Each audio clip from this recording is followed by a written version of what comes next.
اب رہ گئے دیوبندی علماء، تو انہوں نے بھی کچھ ویڈیوز بنائی ہیں، اس میں وہ کہہ رہے ہیں کہ جی بس وہ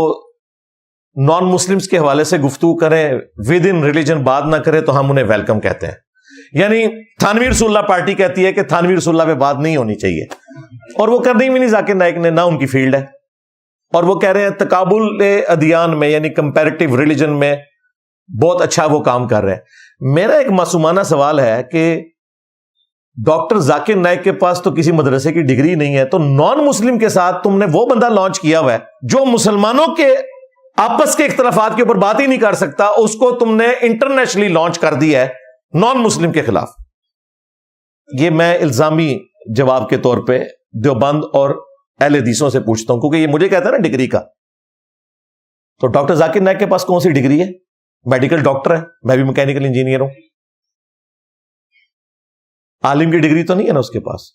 قرآن بھی مجہول پڑھتا ہے، عربی نہیں اسے آتی، اردو بھی ٹھیک نہیں بولتا، انگریزی بہت اچھی ہے، شاہ فیصل ایوارڈ اسے مل گیا ہے، دنیا کا سمجھ لیں مسلمانوں کے لیے سب سے بڑا ایوارڈ، جو پہلا ایوارڈ مولانا مودودی کو ملا تھا رحمہ اللہ تعالی، 2015 میں سعودی حکومت نے ڈاکٹر ذاکر نائک کو دیا،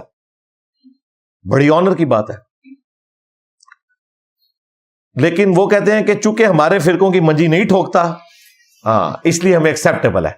لیکن جو ہمارے بابوں کو ہاتھ ڈالے گا اسے ہم کہیں گے یہ جاہل ہے۔ ان سے پوچھو کہ بریلویوں نے امیر اہل سنت اس کو بنایا ہوا ہے جو کہتا ہے کہ میں پرائمری پاس بھی نہیں ہوں، باپا جانی، ہاں امیر اہل سنت، اور کہتے ہیں میں نے کسی مدرسے کا منہ تک نہیں دیکھا، نہ مدرسے کا منہ دیکھا، نہ اسکول کی کوئی ڈگری، اور امیر اہل سنت۔ دیوبندیوں نے ممبر پہ جنید جمشید رحمت اللہ علیہ کو بٹھایا ہوتا تھا، اور علماء سامنے بیٹھ کے ایسے سنتے تھے۔ جنید جمشید کے پاس کون سی ڈگری تھی؟ مسئلہ ڈگریوں کا نہیں ہے، مسئلہ یہ ہے کہ ان کی جو منجی ٹھوکے نا، خواہ وہ ڈگری والا بھی ہو، اسے کہتے ہیں بندہ ساڈا سی زیادہ پڑھ لے نا گمراہ ہو گیا۔ یہ پھر آخری جواب یہ ہوتا ہے کہ زیادہ پڑھ لے تو گمراہ ہو گیا۔ تو ڈاکٹر ذاکر نائک کے حوالے سے اس وجہ سے تھوڑی بہت ایکسیپٹنس دے رہے ہیں دیوبندی۔ اب رہ گئے اہل حدیث۔ اہل حدیث علماء مکمل طور پہ کیمرے میں تو آ کے انہیں سپورٹ کرتے ہیں، سوائے چند ایک اسٹانچ علماء کے، باقی علماء جو ہیں وہ بڑے اچھے طریقے سے شد و مد کے ساتھ انہیں سپورٹ کر رہے ہیں، اور کہہ رہے ہیں ہم انہیں ویلکم کرتے ہیں، ان کی بڑی خدمات ہے۔ اور ظاہر ہے سب سے زیادہ اہل حدیث فرقے کو ہی فائدہ ہوا ڈاکٹر ذاکر نائک کی وجہ سے، انہیں اختلاف جو ہے وہ چند ایک باتوں میں ہے،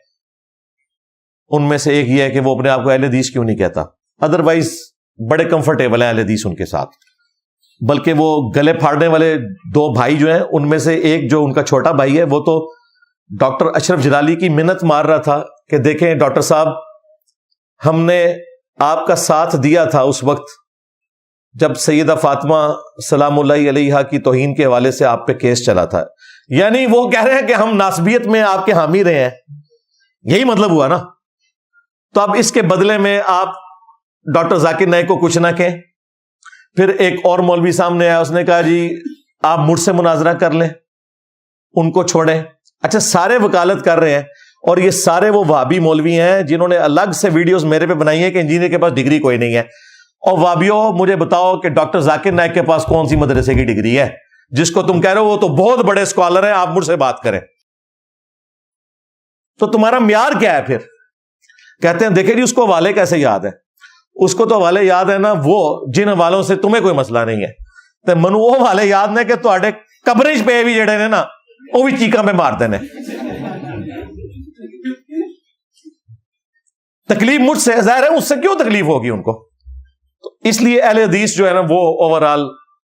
اس اعتبار سے سپورٹ کر رہے ہیں، وہاں پہ بھی آپ کو میجورٹی ظاہر اہل حدیث کی نظر آئے گی، لیکن ان پرنسپل اہل حدیث نے بھی جو موقف اڈاپٹ کیا ہوا ہے نا اس حوالے سے، وہ بھی منافقت کے اوپر مبنی ہے، کیونکہ جن باتوں کی وجہ سے وہ مجھے کرٹیسائز کرتے تھے وہ تمام خامیاں بقول ان کے، اور میرے نزدیک تو وہ خوبی ہے، وہ ڈاکٹر ذاکر نائک میں موجود ہے۔ ان کے پاس بھی کسی مدرسے کی ڈگری نہیں ہے،